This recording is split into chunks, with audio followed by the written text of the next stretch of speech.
Hello, my name is Sarah Allen. I am the director of MozFest for Mozilla Foundation. MozFest is a part tech, part society, part maker festival and the premier gathering for activists in diverse global movements.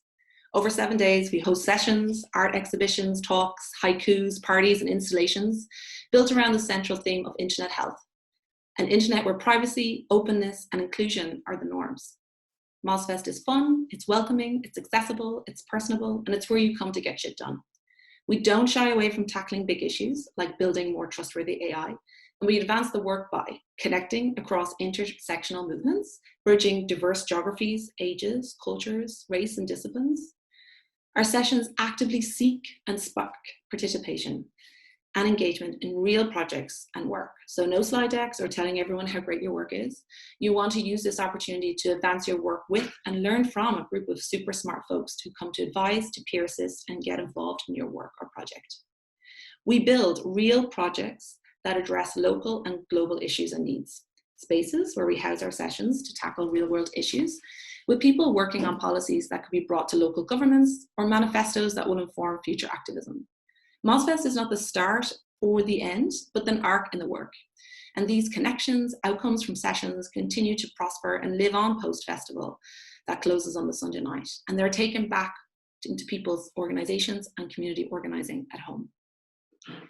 We co-create MozFest using the principles of open, movement organizing, and federated design. Open as an accessible, free, and a resource for all. Movement organizing with shared values and common goals. And federated design, where we design and deliver this event with our wranglers and facilitators who invested in keeping the web open, free, and healthy for all. We usually have about 600 facilitators who submit sessions to our open call, and over the weekend become the face of our festival.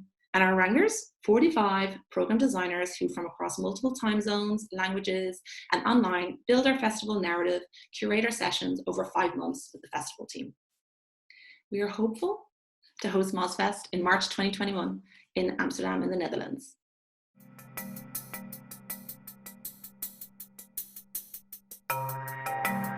In this unusual time, this global pandemic is affecting us all, shutting down our cities, reducing travel, emptying our supermarket shelves of pasta, but everyone is experiencing it differently. How we're all encountering and reacting is different from government to government, country to country, neighbor to neighbor. But the global common thread is how we're collectively asked to act to ensure the welfare of the community. I stay at home and act responsibly to protect my older and more vulnerable neighbours and the National Health Service, as I trust my parents' neighbours are doing in Ireland. It is a collective act for the wider well-being of those around me, my local community, and the societal pillars that sustain us. This collective community action is what I hope for our institution's future. As for individuals, smaller businesses, and institutions to prosper, we need to act as a larger community, reliant and in support of each other for the best possible future. We need to break down silos so often built around institutions and seek to support and learn together.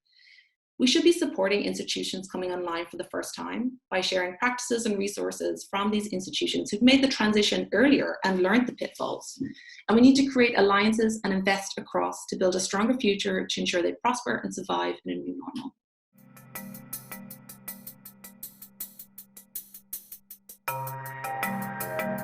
I think this shift online is exciting for art and education and so many other arenas. This shift will stretch us to be creative, to seek new ways of reaching out to our allies and sharing our work. How you operate online and in video conferencing can be very different from in person. There's this great sense of distance between each other, but also very personal as people can see into your home or your personal space. It's always harder to read the mood, and those little nuances that we take for granted, such as nods or body language, are harder to read. So we need to really prepare to be the most efficient and coherent in our shorter period of time. So this asks of us to examine our practice and in how we deliver our work. We're being asked ourselves to be present and discuss our work in new ways. And there are also so many new innovative platforms there to help us do this. All these platforms offer a new way of engaging. And in this way, we need to make the connection about the collaboration potential rather than the technology itself. So it's important we ask more of these innovations and platforms to work for us, rather than tools we accept in formats that put profit before users.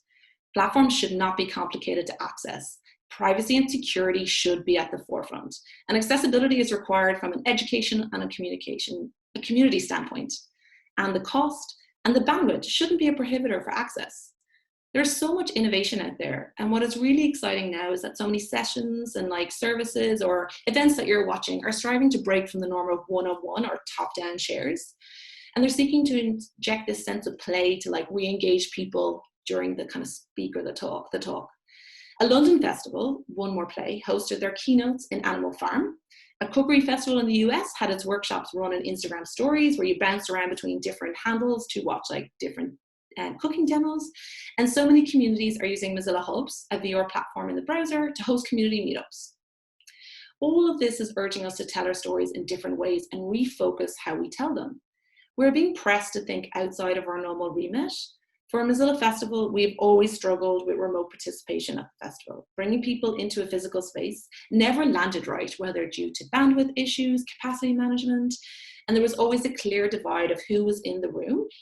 And now we're spending more time thinking about complementary events over a longer time frame. And so this is very obvious now, but in this moment that we're looking and trying to evolve these pieces, we're coming at it from a new perspective and with different parameters. And that's what opens up the ideas and the greater access for all. Everyone is online right now, and we are actually having more diversity, larger audiences, and more engagement when we are removing the barriers of travel, cost, and in some cases, language. We are not seeking to recreate a physical in-person event and move it directly online, but understanding what the core components that make sessions and interactions successful, such as our connecting, or the collaborations, and the seeking from each other, we can build from these goals rather than recreate the physical model in a digital version. It's this moment for creativity, and it's huge opportunity in understanding what we need in this new world order. We need to be using this moment to take stock of our needs, what our needs are right now, rather than think about what's already on offer and having to remold it.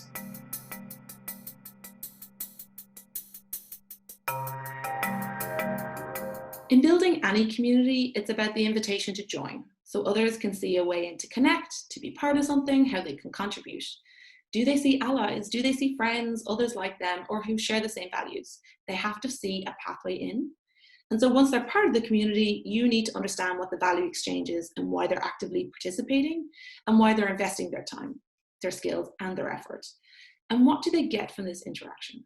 As you want to sustain that, you need to ensure that you offer a true value exchange so those individuals prosper, and in turn your community and goals will. You must trust your community to achieve your goals and honor that trust by listening to them, listening to their input and seeking their leadership. In trusting them, you're offering co-ownership, and you're asking them to help you achieve something so much bigger than either of you. And in this trust comes from the investment on both sides. You should never take your community's time for granted. And what is different about online groups is that we have no idea what happens once we click out of a meeting, shut down our laptop, or close IRC. But we have to respect that there are outside influences such as family, friends, work commitments, Animal Crossing, and respect your community's time. Prepare how you will engage them. Think about how to get the most from the time together, share meeting agendas ahead of time, and send recaps afterwards. Seek their guidance with regular check-ins, ask for feedback loops, and plenty of space to share how we can do better and evolve these meetings, our work, and achieve our goals together.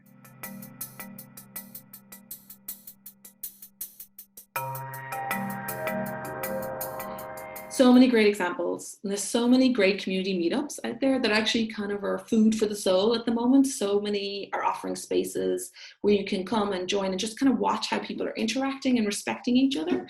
And so I find that personally super incredible and sustaining as an individual. And so I'll call out a couple of our allies. Internet Freedom Festival, Glitter Chats. They're weekly meetups to connect digital rights defenders from all over the world, and they're hosted on Mattermost, which is a tech-based platform. SourceCon from Open News, they transform how journalists and technologists work together. And they've been running monthly meetups online and in Etherpads for over 9 years, and now have a whole new suite of virtual events planned for the next couple of months. And a little plug, MozFest Slack channel, where our community come together to share what they're working on and seek peer assists and share jobs and just hang out.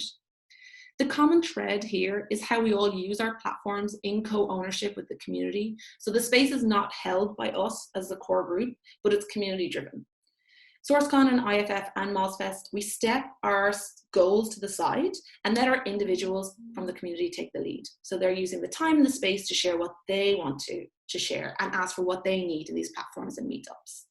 And more often, they're asking from each other. They're not asking for help from us.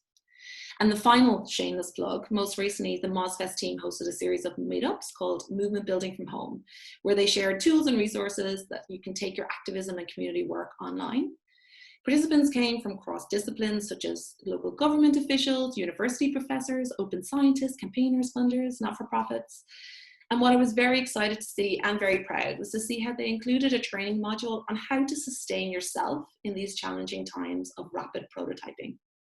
That's such an important piece to remember. You need to be strong to create meaningful experiences and to sustain the work.